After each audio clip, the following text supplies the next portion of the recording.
On parle beaucoup des attentes des recruteurs, mais rarement de leur propre CV.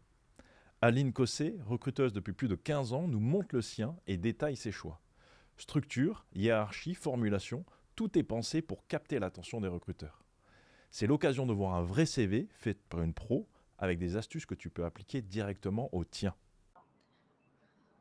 Tout ce qui n'est pas intéressant. Aujourd'hui, maintenant, je fais du recrutement dans le digital IT, la tech. D'accord. Donc, moi, j'ai mis très en avant mes expériences dans le digital, évidemment. Ce qui s'est passé avant, vous voyez, expérience à l'étranger, parce qu'en plus, j'ai vécu à l'étranger, le fait que j'étais responsable marketing, relations clients, marketing, etc. en Espagne, je l'ai mis en tout petit et je n'ai même pas tout raconté. On gagne de l'espace. Ce qui va vraiment intéresser les gens aujourd'hui par rapport à mon métier, c'est ce que j'ai fait ces 10 dernières années dans le digital. Mes postes de sales, mes relations grands comptes, mes postes dans la transfo, le fait que j'ai été marketing manager d'une agence, le fait que j'ai été recruteuse en cabinet qui faisait avec vraiment ce rôle de volume, etc., où j'ai traité plein de clients, les clients pour qui j'ai bossé, etc., etc. Donc, c'est ça que j'ai mis en avant. Et quand vous voyez, je marque mes intitulés de job, je marque 2-3 points clés de mes missions, de ce que j'ai fait. Aujourd'hui, j'accompagne des écosystèmes exigeants sur la recherche de talents. Avant, je faisais la même chose, je faisais prospection, recueil de besoins, closing des devis, chasse, coaching des talents, tout au long du process. J'ai poké une BU, la BU IT dans mon ancienne boîte, et j'ai mis des résultats clés. Ça, c'est très important. Toutes les expériences que vous avez faites, vous avez eu 2-3 résultats un peu sympas, qui sont vraiment pour vous des fiertés, d'accord? Honnêtement, on ne peut pas tout raconter d'une expérience, surtout dans un CV, c'est pas le but. Le CV, c'est un résumé. Le mot anglais, c'est résumé d'ailleurs. Le CV, c'est un résumé. Vous marquez 2-3 choses qui sont les compétences clés que vous avez fait, les projets clés que vous avez fait, les missions clés que vous avez fait. Mais après, vous pouvez marquer 2-3 petits résultats qui permettent de mettre une surcouche à la lecture de ce CV et de comprendre plus de choses sur vous. Donc, moi, par exemple, on voit le chiffre d'affaires que j'ai généré. Voilà. On voit dans mon expérience précédente, quand j'étais CEO d'une agence de grosses, les gros projets de transfo qu'on a livrés, les profils que j'ai recrutés, etc. Enfin, vous voyez, les clients, c'est ça, moi, qui fait mon expérience. C'est ces résultats-là qui sont importants. Dans chacune de vos expériences, je parle par exemple aux gens qui font de la gestion de projet ou vous avez forcément eu des projets plus gros que d'autres. Vous pouvez dire, si vous dites juste j'ai géré 10 projets, OK. Si vous dites j'ai livré un projet en 3 semaines dans un contexte hyper compliqué, en embarquant 15 personnes sur un sujet de blablabla, ça permet de mieux comprendre ce que vous avez fait. Donc vraiment, le modèle, c'est ça, c'est l'intitulé du job, la boîte, 2-3 missions clés que vous avez fait, des résultats clés et votre expérience, elle est résumée. Et après, le reste, c'est à l'oral pendant l'entretien, d'accord? Mais ça, vous avez vraiment les trucs, les volets principaux. Si les coordonnées bien en haut, le lien de votre LinkedIn. LinkedIn est aussi important que votre CV. Il faut vraiment avoir un CV et un LinkedIn harmonisé. Vous pouvez mettre plus de choses sur LinkedIn, vous pouvez aller plus loin, parler plus en détail de vos missions. Et c'est vraiment utilisé aujourd'hui. Ceux qui sont, oui, c'est un réseau social, je ne sais pas si j'ai envie d'aller dessus. On est en 2025. LinkedIn, c'est franchement important. Disons qu'on n'est pas obligé de poster, pour ceux qui ont peur de poster et qui ont tout simplement pas l'intérêt à le faire. Mais effectivement, pouvoir avoir un CV et un profil LinkedIn qui soient cohérents, l'un avec l'autre, c'est hyper important. C'est vrai que tu peux dire plus de choses. Tu as une section à propos, je trouve, qui est vraiment important par rapport à ta démarche, par rapport à pourquoi, tu en es arrivé là et qu'est-ce que tu recherches comme projet, comme type de projet. Donc moi, je trouve que cette section, elle est super intéressante, et tu peux mettre, effectivement, bien plus de choses. Mais voilà, on vous dit qu'il faut poster régulièrement sur LinkedIn, et cetera, que les recruteurs vont voir ça. Mais c'est vrai que dis-moi si je me trompe, mais quand tu finis sur le profil LinkedIn de quelqu'un, c'est que déjà tu as passé la première étape des robots, de la présélection et tu as envie de creuser un peu plus loin pour voir si jamais il y a d'autres éléments qui pourraient te faire prendre une décision de prendre ton téléphone et d'appeler. Sur LinkedIn que je trouve généralement le plus d'infos intéressantes. Comme vous le savez, le CV, c'est le résumé. Donc, on met les trucs clés pour être vu, pour remonter, pour que quand le robot il va traiter la candidature, on soit vu et traité en priorité parce qu'on a les compétences importantes pour le job. Voilà. Et après, nous, on va creuser en allant voir le LinkedIn. Et là, on voit l'intégralité de toutes les belles choses que vous avez faites. C'est ça qui est super. Et vos expériences associatives, vos projets que vous avez menés à côté. Enfin, il y a une section recommandations aussi que vous pouvez aller. Franchement, ça, c'est incroyable. Les recommandations que vous pouvez Alors moi, avoir. j'en ai mis une sur le CV. Je trouve en citation tout en haut, en dessous de mon nom, j'ai mis une citation LinkedIn que je trouve impactante parce que ce qu'on appelle la preuve sociale, souvent Exactement. on prend les décisions sur ça. Donc voilà, ça me paraissait intéressant. Et souvent, je conseille aussi aux étudiants que j'accompagne de mettre une recommandation, au moins un résumé, une phrase, tu vois. Et aussi, bon, ça, c'est vraiment le CV. On a toujours un peu peur qu'il y ait des gens qui trichent, qui mettent des fausses expériences, des machins, etc. Sur LinkedIn, comme c'est public, ça fait un peu un biais de certification, de validation. Parce que les gens ne vont pas les marquer qu'ils ont bossé X années dans une boîte où ils n'ont pas été, parce que les gens de la boîte pourraient le voir, les RH suivent. Hein. Donc, il y a quand même un biais de confirmation qui est intéressant. Et c'est là aussi, vous pouvez vraiment récupérer beaucoup de recos, etc. Donc, franchement, LinkedIn, c'est hyper important. Là, le CV, c'est quand vous postulez un job, vous faites en sorte que tous les éléments du job apparaissent dessus pour être traités, pour être contactés. Et le CV, le LinkedIn, vous direz tout le reste, un peu. Alors, on va reprendre du coup, je m'éparpille comme d'habitude. Non, non, non, non, non, c'est non, super intéressant. J'avais une question parce que tu parlais justement du profil LinkedIn et d'ailleurs, même enfin, là, le sujet, c'est le CV, mais sur le CV, de temps en temps, une des difficultés du multipotentiel qui a changé, qui a pas eu de parcours linéaire, en fait, c'est, il a peur que la diversité d'expériences peut être perçue comme un manque de spécialisation pour le poste. Bah oui, il y en a qui trouveront ça, et il y en a d'autres comme moi qui adoreront ça. Ça dépend de ce OK. qu'on met en face. Et il faut vraiment se rassurer là-dessus. Il faut tout pour faire un monde et il y a tout dans le recrutement. Et il y a tout dans les boîtes qui recrutent. Il y a des boîtes, il y a des patrons de boîtes, ils vont dire ah là là, quelqu'un qui change tous les 2 ans. Moi, j'ai changé tous les 2 ans, grosso modo. Hein. Bah, c'est pas quelqu'un de stable, de fiable. Moi, je veux des gens qui vont embarquer 10 ans avec moi. Tu as des gens qui vont dire mais c'est n'importe quoi. Ça existe encore ça? Aujourd'hui, en 2025, qui reste 10 ans dans une boîte, on comprend au contraire que la personne a bougé, ça montre qu'elle se bouge, ça montre qu'elle est intelligente, ça montre qu'elle cherche à évoluer, ça montre plein de choses. Donc, vous prenez pas trop la tête entre ce que pourrait penser, laisser paraître votre parcours. Montrez juste les belles choses que vous avez à offrir et la meilleure façon en vendant le mieux votre parcours, en trouvant votre fil conducteur, en expliquant bien vos expériences et en répondant surtout, en orientant votre présentation par rapport à l'offre que vous visez. Encore une fois, Mmh. tout pour l'offre. Alors tu parles de vente justement et pour moi, c'est une autre des difficultés, des personnes qui ont ce profil-là. C'est souvent qu'ils ont des difficultés à se vendre. Et à mettre en avant leurs forces parce qu'ils n'aiment pas trop se mettre en avant. Ils mettent souvent les autres en avant. Souvent, ils ont entendu dire il faut se marketer, il faut se mettre en avant dans les sociétés, mais ils font souvent ça par ce qu'on appelle un fonctionnement autotélique, c'est-à-dire par pur plaisir d'apprendre et de solutionner des choses, pas en attente d'une rétribution financière ou de statut ou autre.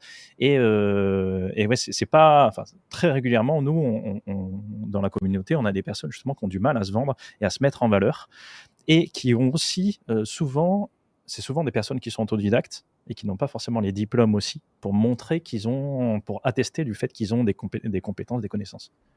Qu'est-ce que tu pourrais leur conseiller Bah, se pour faire voilà. se faire coacher vraiment, c'est le plus important, c'est d'apprendre à vous vendre. C'est aussi là que on peut râler sur les recruteurs plein de fois, mais c'est aussi à ça qu'on sert. Je vais donner un exemple, le recrutement de dev, hein, tu vois? C'est des gens qui sont pas pas tous, hein, mais la plupart, c'est pas des gens qui savent hyper bien se vendre. C'est souvent, pas toujours encore une fois, mais des profils plutôt introvertis, voilà, qui veulent juste faire, qu'on voit par la beauté de leur code leur talent, mais ils vont passer par des boucles de décision dans un process de recrutement. Il y a plein de personnes qui sont impliquées. Ils vont autant rencontrer le sales, qui va dire: «Oh, il est pas fun». Ils vont autant rencontrer, je sais pas, la RH qui, elle, va pas forcément comprendre, la magie, que la personne est capable de faire derrière l'ordinateur. Donc c'est compliqué et honnêtement, plein de gens ne savent pas se vendre, d'accord? C'est là que les recruteurs servent à quelque chose. Nous, on est là pour vendre ceux qui ne savent pas le faire. On est là pour quand il y a un process parce que tous les recrutements, c'est la même chose, hein. Ils veulent quelqu'un d'hyper, compétent, mais forcément, ils savent pas forcément comment les attirer et si on ne se concentre encore une fois que sur les quand je dis les top profils, c'est-à-dire pas dire que c'est les meilleurs gens, mais ceux qui savent le mieux se vendre, bah, ils n'auront pas de problème d'aller choper la meilleure offre. Ils n'auront pas de problème à aller, même, chercher une contre-offre et cetera. Donc si on se concentre que sur eux, le marché il est très volatile. Des super talents. Les rockstars de leur métier n'ont pas de problème Des A à se players, vendre. quoi. Les A players n'ont pas de problème et une boîte ne Mmh. peut pas compter que sur des A players. Bien sûr que non. Une boîte, elle a besoin de tout. Elle a besoin de gens qui vont encore avoir des choses à apprendre, et qui vont monter et qui vont grandir avec la boîte et qui vont du coup être contents de l'opportunité parce qu'ils savent qu'ils vont apprendre mais qu'ils vont apporter. Donc, tout le monde a sa place dans une boîte. Hein. Tout le monde. Il faut trouver qu'est-ce qui te caractérise et qu'est-ce que tu pourrais être bon à faire par rapport à tout ce que tu as fait. Il faut postuler dans ces jobs-là. Et après, tu vas apprendre avec eux et tu vas continuer. Et après, tu deviendras un player. mais grosso modo, c'est vraiment évident qu'on peut pas se concentrer, que plein de gens savent pas se vendre. Si vous savez pas le faire, faites-vous coacher. Ouais. C'est à force, c'est un peu comme, voilà, c'est à force de pratiquer, c'est à force de faire des entretiens, etc., qu'on devient meilleur. Donc, mon conseil aussi, il y a plein de gens qui postulent à très peu d'offres et qui en seraient. Mais alors, ça me dérange pas les gens qui sont A-player, entre guillemets, hyper spécialisés, qui me disent je postule à très peu d'offres, mais je choisis. Ça me dérange pas. Par contre, des gens qui sont encore en train de se chercher professionnellement, ça me dérange. Il faut que vous postulez à partout, que vous fassiez plein d'entretiens, que vous rencontriez plein de gens comme moi. Et à force de rencontres, votre pitch, il va s'étoffer, votre posture, elle va changer. Des gens dont c'est le métier vont vous dire ça, c'est super ce que tu as fait. Ça va vous gratifier, ça va vous permettre de comprendre quelles sont vos forces. Ça va vous permettre de mieux les mettre en avant dans votre CV, dans votre LinkedIn et à l'oral par la suite. Donc, n'hésitez pas, quand vous êtes en recherche ou en questionnement ou en introspection ou en reconversion, à faire plein d'entretiens. C'est ce qui va vraiment. Et en plus, aller à l'entretien, c'est dur. Donc, parce que, comme je vous dis, il y a plein de choses. Donc, postulez à fond, faites plein de choses, réaxez votre CV, retravaillez. Tester des choses. Et en fait, ce que tu dis, c'est qu'il faut mettre des choses en place, faut mettre des actions pour pouvoir avoir des données à analyser finalement et se dire, OK, je vais m'améliorer dans ça parce que j'ai vu que j'ai du mal à expliquer ça, etc., tout en le faisant avec des gens qui ont ces compétences d'accompagnement, comme tu dis, des personnes comme toi, des recruteurs, qui peuvent donner des conseils qui sont vraiment éclairés, quoi. En plus, il y a vraiment plein de jobs où les soft skills sont plus importants que les hard skills. Donc, pour ceux qui ne connaissent pas, les soft skills, c'est vraiment ce qui est lié à notre savoir-être un peu inné, on est par rapport à notre caractère, etc. Les hard skills, c'est ce qu'on apprend, c'est les compétences métiers. Il y a plein de métiers, je reprends encore l'exemple du commercial, mais le commercial, encore une fois, ce qui est important, c'est sa personnalité. Hein. Ça fait 90% du job. Après, la technicité de ce qu'il va vendre, il peut l'apprendre. Il peut l'apprendre, c'est ça. Et quelqu'un qui, par nature, est hyper rigoureux, hyper organisé, pourra faire des tonnes de boulot dans la gestion de projet et tout. Et même s'il n'a pas fait des projets, on est tous juniors au début, hein, tous juniors quelque part au début. Hein. Et ben, en tout cas, il va se montrer des exemples de choses qu'il a fait à côté, où il est hyper carré, hyper organisé, où il planifie. Lui servira à avoir le poste. Donc, il faut vraiment que vous commenciez par les expériences où vos soft skills vont pour vous permettre d'atteindre le poste. Et après, vous allez monter en compétences, en hard skills, pour après continuer à vous spécialiser et de plus en plus devenir expert dans votre domaine.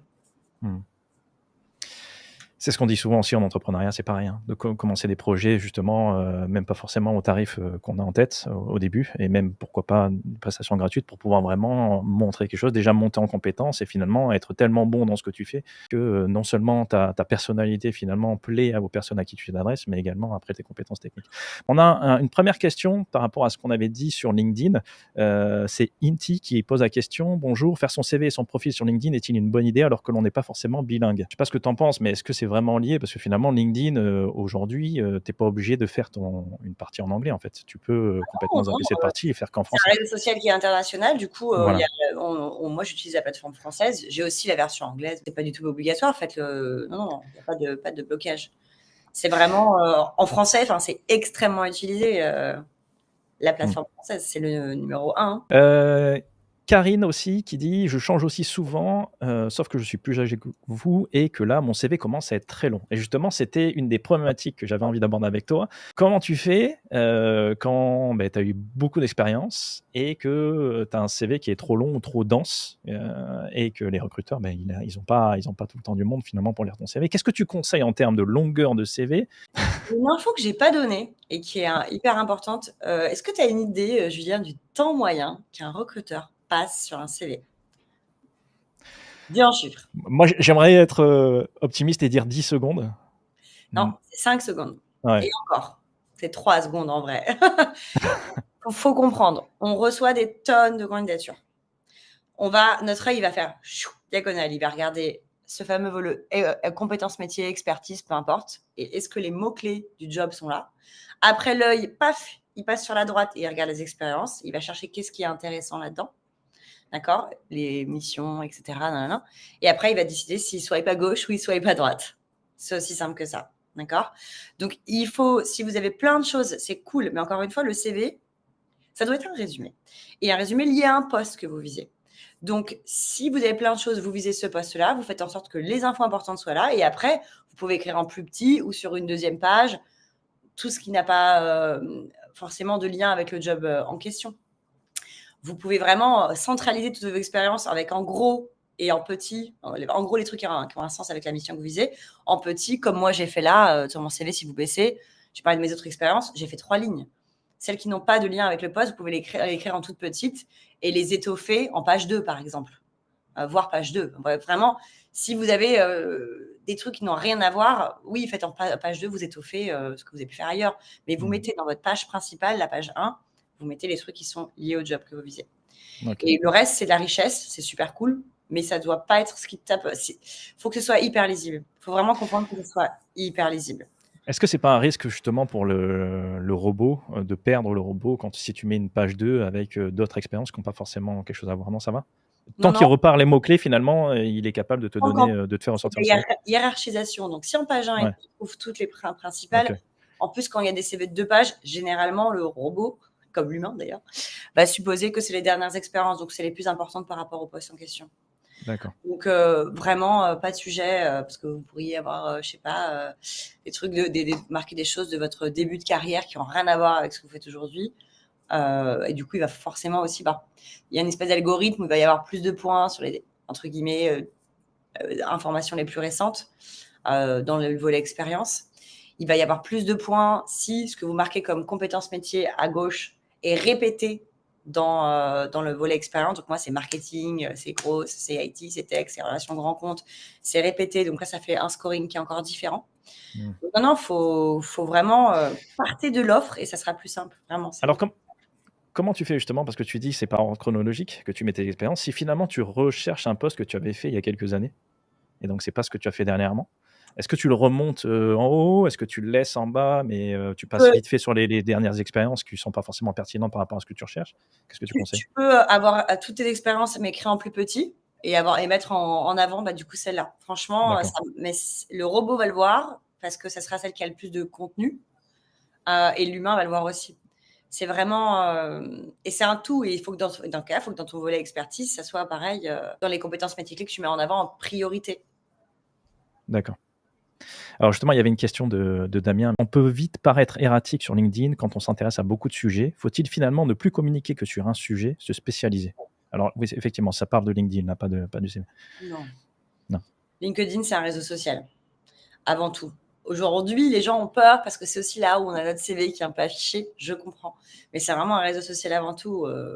Les gens ne parlent, pas que de leur métier ou de leur expertise. Les gens parlent de tout. Les gens partagent des infos politiques, Mmh. c'est un réseau social. Voilà, partagent des infos sur leur vie. Mmh. C'est vachement la mode d'ailleurs du personal branding l'année dernière. Donc, il y a des gens qui racontaient littéralement leur vie sur LinkedIn.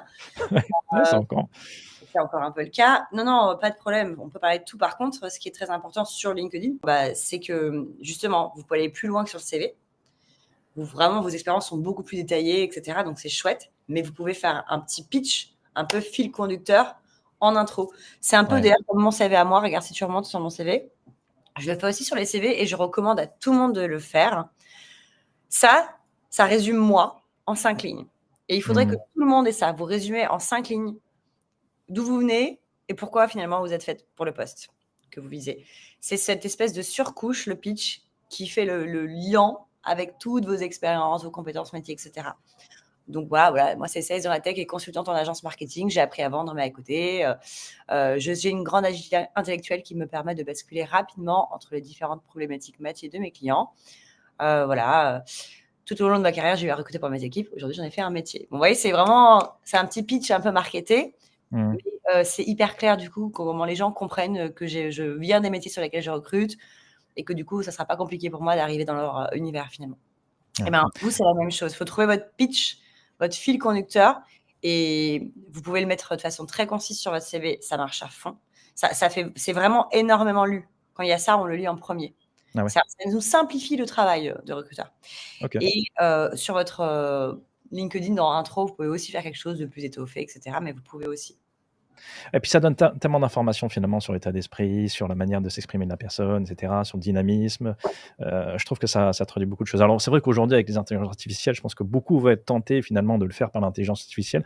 Moi, je vous conseille d'utiliser l'outil tel qu'il est, c'est-à-dire c'est un outil, mais d'y mettre votre patte évidemment. Ne demandez pas tout simplement à l'IA de marquer pour vous, mais l'important peut-être qu'il pouvait vous aider à mettre un petit peu plus de cohérence ou à l'exprimer de manière un peu plus, voilà. Mais l'important, c'est de travailler finalement pourquoi vous en êtes là, qu'est-ce que vous recherchez, quelle est d'expliquer votre démarche à la personne qui va lire, votre CV et ça, l'intelligence artificielle ne peut pas forcément le faire à votre place.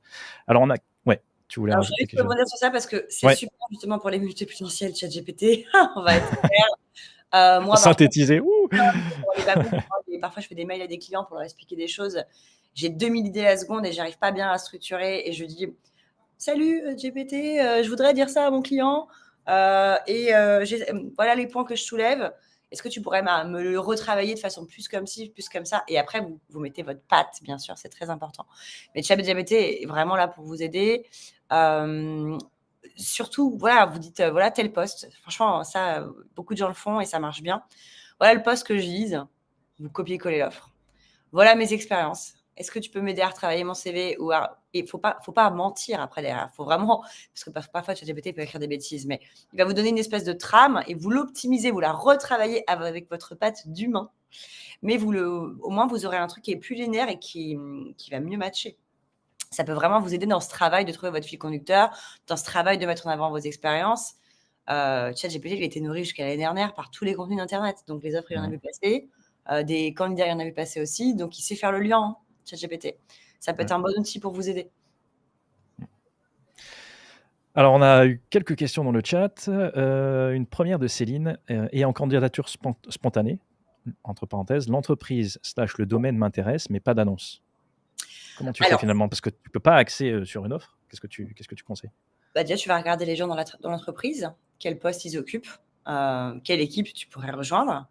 S'il y a plusieurs équipes qui t'intéressent, comprendre ce que fait chacune des équipes et tu fais un CV du coup adapté, entre guillemets «aux équipes que tu veux rejoindre». «Ah j'ai vu, votre équipe, de chefs de projet qui gère des portefeuilles nin j'adorais blablabla».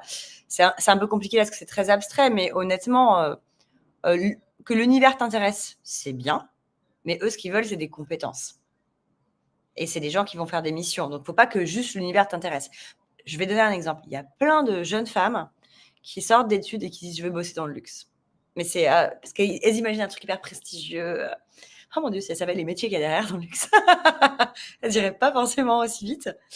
Non, non, il y a plein de femmes qui veulent travailler dans le luxe, dans la mode, machin et cetera, mais quoi derrière? Quoi exactement? Côté marketing, côté création de produits, il faut vraiment se poser ces questions-là. L'univers, c'est une chose, mais eux, ce qu'ils cherchent, c'est des gens qui vont faire des missions dans des équipes. Donc, quelle équipe tu veux rejoindre? Donc, l'idée 1, c'est d'aller sur LinkedIn, ce fameux outil magnifique, d'aller regarder les gens de l'entreprise, comprendre un peu l'organigramme de l'entreprise.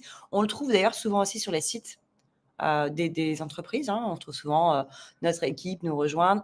Il y a une plateforme principalement pour le digital, mais qui est assez cool, qui est Welcome to the Jungle, qui a vraiment permis aux entreprises de mieux travailler leur marque employeur. Et on retrouve souvent une présentation hyper cool de l'entreprise d'un point de vue humain, équipe, qui bosse où, comment, qui fait quoi, avec une présentation des métiers des gens. Allez regarder tout ça, vraiment regardez tout ça. Et quand vous candidatez en spontané, dites pas juste j'aime bien ce que vous faites. J'aime bien ce que vous faites, j'ai vu le travail de telle équipe, je serais ravie de rejoindre X bidule et trucs dans leur équipe et leur apporter ça, ça, ça, ça, ça. En fait, c'est qu'est-ce que vous avez à offrir. Mmh. C'est vraiment ça qui est important. Et je vais vous donner un conseil que je donne toujours à mes étudiants. Commencez à parler d'eux. Ne commencez pas tout de suite à parler de vous, quoi. Montrez que vous êtes intéressé à l'entreprise, que vous savez sur quel projet ils travaillent dernièrement, les communications qu'ils ont faites, il y a pas longtemps et cetera. On commence toujours par parler de la personne à qui on s'adresse, en fait, pour montrer qu'il y a un réel intérêt, qu'il y a un vrai travail derrière et après, sur son profil, est-ce qu'on peut amener finalement, dans l'entreprise. Et ça, ce que tu dis, c'est hyper important, parce qu'il y a plein de gens, moi, qui me contactent au quotidien, hein, pour avoir des conseils, et qui me disent: «Bon, bah, voilà, je vous envoie mon CV, qu'est-ce que je pourrais faire?» Bon, déjà, je suis pas coach carrière. C'est un autre métier. Moi, je suis recruteuse, c'est pas du tout pareil. Et encore une fois, c'est à vous de vous poser ces questions-là. Et si vous allez vers une entreprise ou une boîte, vous dire: «Bon, voilà, qu'est-ce qui pourrait, fonctionner pour moi?» Vous avez pas la bonne posture. C'est à vous de comprendre qu'est-ce que vous pourrez, trouver dans cette entreprise, qu'est-ce que vous pourrez, quelles compétences vous allez apprendre avec eux, et qu'est-ce que vous pouvez apporter. C'est à vous de le trouver, parce que c'est eux qui vous embauchent et qui vous paient. Donc honnêtement, c'est à vous de comprendre l'intérêt de la boîte, de comprendre sa mission, et de montrer votre intérêt pour ça, et de montrer qu'est-ce que vous pourrez apporter pour aider à participer à cette mission. Donc il faut vraiment vous poser des questions, il faut vraiment investiguer, et ce moment, il est même crucial pour vous aussi, trouver la bonne opportunité pour vous, et pas vous retrouver dans un boulot que vous détestez, parce que vous aurez bien, travaillé en amont, qu'est-ce que vous allez rejoindre finalement comme projet. On a une autre question de Didier qui disait: «Comment valoriser pour un ingénieur la richesse d'un parcours atypique, d'un cumul de courtes expériences dans des métiers différents avec du management fonctionnel, entre parenthèses, plutôt qu'une expertise technique ou de management hiérarchique?» Non, franchement, il marquera les 2, et ça sera ces 2 piliers. Ça sera on peut avoir plusieurs piliers. Moi, c'est sales, marketing, par exemple. On peut avoir plusieurs piliers, et honnêtement, il y a plein de postes, qui sont pas silotés, où il va avoir de l'intérêt, ou même les postes silotés où il fera qu'un dépendant d'expertise sera demandé. S'il est bien mis en avant dans son CV, on va le voir, hein. Tout le monde n'a pas un parcours justement linéaire, encore moins les multipotentiels. Mais même les pas multipotentiels, tout le monde a fait plein de choses, et tant que l'expérience, elle est bien mise en avant, encore une fois, je répète, dans les missions, dans les compétences métiers, et cetera, peu importe le poste qu'il vise, que ce soit côté fonctionnel, management, côté, technique, il peut postuler sans problème. Ouais, je vois que sur ton CV, souvent, tu montres les résultats que tu as eus, et c'est vrai que ça, j'encourage souvent heu, les étudiants, hein, quand on travaille ça, de parler de ces résultats. Parce que si jamais, finalement, tu as un besoin et qu'on te montre par A plus B que tu as déjà eu un cas similaire et que tu as eu des résultats, je veux dire, tu as même pas à réfléchir, finalement, sur le recrutement. OK, j'ai quelqu'un d'hyper compétent, il a eu exactement le même problème à laquelle je fais face, et il a trouvé une solution, il a eu des résultats qui sont super, Mmh. concrets. Donc voilà, C'est ça, c'est les résultats, c'est vraiment la petite, surcouche, la petite cerise sur le gâteau. Alors, tu vois, plein de gens, par exemple, je te donne un exemple dans le marketing ou la com, c'est assez commun. Bah, c'est une responsable communication, donc elle fait des projets de communication, mais elle va marquer gérer des projets de communication, elle va le marquer, partout, projet de communication, mais elle dit pas c'est quoi derrière, alors que l'ampleur n'est pas forcément la même, et cetera. Donc non, les résultats, c'est là qu'on va comprendre, qu'on va comprendre comment la personne a travaillé dans son environnement, quel type de projet elle gérait, quelle est l'ampleur des projets, et cetera. C'est comme si quelqu'un dans l'événementiel disait: «Bah, j'organisais des salons, il le marque partout. Telle boîte, j'ai organisé tel salon, telle boîte, j'ai organisé tel salon. Non, j'ai organisé tel grand salon avec tant d'intervenants, on avait tel objectif, on a eu tel résultat. voilà, Mmh. exactement. Et pas tout raconter, mais en marquer 2-3, un peu clés par expérience, c'est pas mal. Ouais. OK.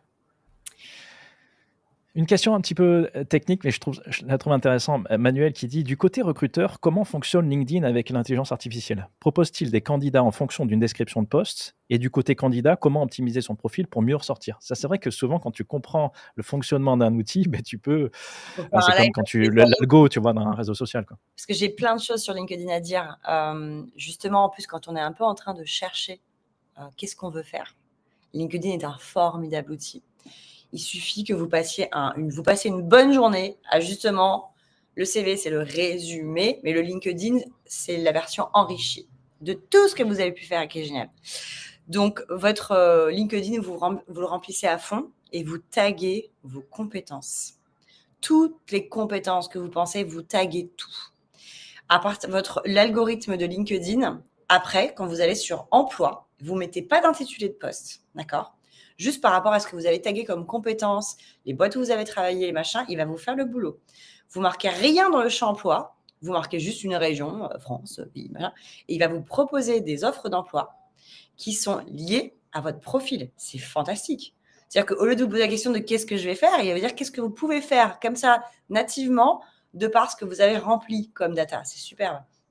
Et puis, moi, j'aime bien aussi dire aux gens de ne pas forcément se bloquer à la France, parce que la France, on a des intitulés de poste et des choses un peu différentes, mais vous pouvez marquer au niveau monde, voir tout ce qui sort, comprendre un peu les postes à droite à gauche, comprendre un peu les industries et comprendre en quoi ça pourrait fonctionner pour vous. Et après, vous regardez en local les jobs qui pourraient vous plaire. Mais LinkedIn, c'est super pour ça. Alors, par contre, pour répondre à l'autre partie, donc quand on publie un job, effectivement, LinkedIn va, déjà 2 choses par rapport aux X candidats, au X volume de candidats qu'on va recevoir. Comme je vous l'ai dit, le bot va mettre en priorité, ceux qui, auraient, les expériences dans les boîtes, intéressantes, qui vont bien et cetera. Après, il faut être honnête, si mon métier existe, c'est qu'il n'y a pas 30 000 candidats très techniques sur le marché, qui ont fait exactement le poste et qui sont disponibles au moment où on lance une recherche. Le recrutement, c'est une affaire, d'offre et de demande et de timing. Il y a très rarement, au moment où votre pilier technique part, il y a très rarement le pilier technique parfait qui a fait exactement la même mission qui est à la recherche à ce moment-là. Ça n'existe pas. Donc, c'est pour ça qu'on s'ouvre à des profils différents, c'est pour ça qu'on s'ouvre à tout plein de gens différents et c'est pour ça qu'on chasse aussi des gens. Donc, l'algorithme est hyper bien fait, mais bloque pas pour autant. Si votre CV vous fait ce que je vous ai dit de bien mettre en avant les mots-clés du job, vous serez finalement en haut. Il y a même des gens qui ont finalement un meilleur profil pour le poste, mais comme ils n'ont pas fait ce travail de bien adapter leur CV à l'offre, ils ont laissé un CV assez classique, racontant tout, machin, bah, du coup, ils ne sont pas dans la priorité. Ils seront quand même tradés parce qu'un recruteur avisé va aller voir tout le monde, mais pas forcément en priorité. Donc, vous pouvez avoir une petite chance d'être au top, même si vous n'avez pas la expérience la plus pertinente, entre guillemets, pour le poste. Si vous faites bien le boulot de bien adapter les mots-clés de l'offre, les remettre partout dans votre CV, dans les expériences, dans le volet compétences, etc.